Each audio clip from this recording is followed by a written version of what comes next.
Lauri Markkanen signed a huge contract with the Utah Jazz, making him the highest paid player in team history. Now that the contract is signed, it's time to start looking at the Jazz this upcoming season and what they're going to do. The interesting thing about that contract is it tips off what the Jazz plan is for this upcoming season. Let's take a look. Keith Smith from Spot Track laid out the different amounts for each season, and he mentions that in year 3, in 2026, the salary dips in order to potentially create future cap space. The only other salaries on the books for Utah during 26 and 27 are rookie scale contracts. So it will be Lauri Markkanen and the kids in 2026. But you can see that the numbers actually go up. So how can this contract be a descending contract if the numbers go up? Well, Ken Clayton laid that out in a great way because it descends as a percentage of Utah Jazz cap. So you can see here the first 2 seasons of the contract, it's a 30% max. It is 30% of the Jazz's full salary cap. But then in 2026, you can see that it goes down to 27%. In 2027, it goes to 26.6.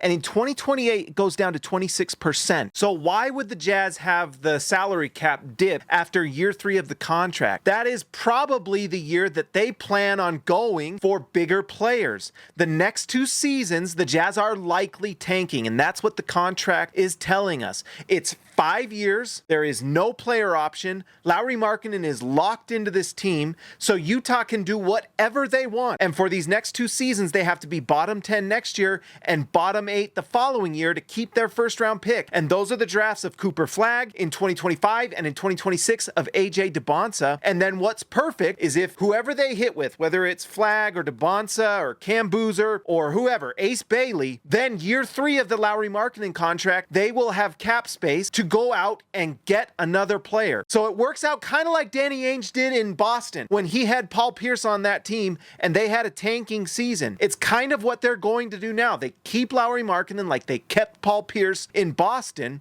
They are going to tank. It's going to be Lauri Markkanen with the young players. We've already seen reports of that. I'll do another video about it, but we've seen reports that there is going to be a lot of youth playing. And what that means is a team is going to be developing, but it's going to mean losses. So if Utah can get Cooper Flagg or Ace Bailey or DeBonsa or someone like that, and then they pair them with Lauri Markkanen, who's already a veteran, then in 26, 27, in year 3 of the contract, when they have the cap space, they have all their young players, they look at who they're going to give contracts to with their youth, they will look at the free agent market and go get players that complement the best players on the team, whether it's Taylor Hendricks, Keyonte George, Cody Williams, whoever pans out over these next 2 years, then the Jazz are rolling. That's when they start really going for it. And then at that point, you have the future picks from Cleveland and Minnesota, and if any of those hit as well, you continue to add nice young lottery talent. The rebuild is going well. The contract tells you what they're going to do. Expect 2 losing seasons. A lot of time off for Lauri Markkanen. If he's going to play in back-to-backs, I doubt it. And certain games like that, if they have a chance to rest him, they're going to rest him. They're going to play young players. They're going to be bad,